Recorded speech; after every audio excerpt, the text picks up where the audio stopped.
महाराष्ट्रातील मराठवाडा आणि पश्चिम महाराष्ट्रातील अनेक जिल्ह्यांमध्ये पावसामुळे मोठं नुकसान झालंय।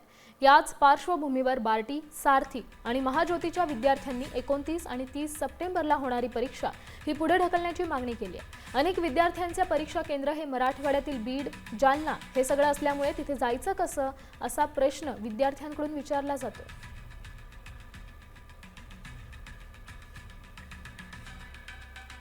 आधीची जी राज्यसेवेची परीक्षा आहे ती पुढे ढकलली आहे, ही पण ढकलण्याची मागणी कशासाठी?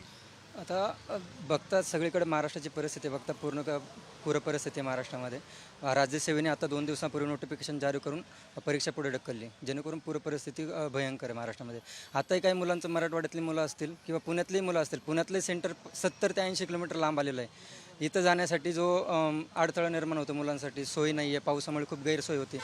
फॉर्म भरताना पुणे दिलेलं होतं, पण बीड सेंटर आलेलं आहे आणि बीडची मराठवाड्याची सिच्युएशन सध्या अतिवृष्टी कशी चालू आहे सर्व ज्ञात आहेत सगळेजण। MPSC आयोगासारखी एक कॉन्स्टिट्यूशनल बॉडी जर पोस्टपोन करू शकते एक्झाम, तर एक लिगल बॉडी बार्टी, सारथी, महाज्योतीसारखे का करू शकत नाहीत? आणि जे पोर हा तर प्रश्न इथल्या पोरांचा, पण जे पोर गावात अडकलेत, पूल वाहून गेले, तर पुलावरनं पाणी चालले, ट्रान्सपोर्ट विस्कळीत झालेलं आहे, सर्वांना समान संधी भेटणार नाही आहे या गोष्टीमुळे। याची सर्वांनी दखल घ्यायला पाहिजे, सरकारने दखल घ्यायला पाहिजे। गैरसोय असे की मराठवाड्यातले बरेच रस्ते बंद आहेत सध्या आणि महाराष्ट्रात सगळीकडेच पाऊस आहे। लोकसेवा आयोगाने परीक्षा 28 ती रद्द केली, परंतु बार्टी ही संस्था अजून तरी विद्यार्थ्यांचं ऐकत नाहीये। कॅमेरामन सुमित भोसलेसह अक्षय बडवे, साम टीव्ही न्यूज, पुणे। आता isakal.com आहे देशातील नंबर 1 ची मराठी न्यूज वेबसाईट।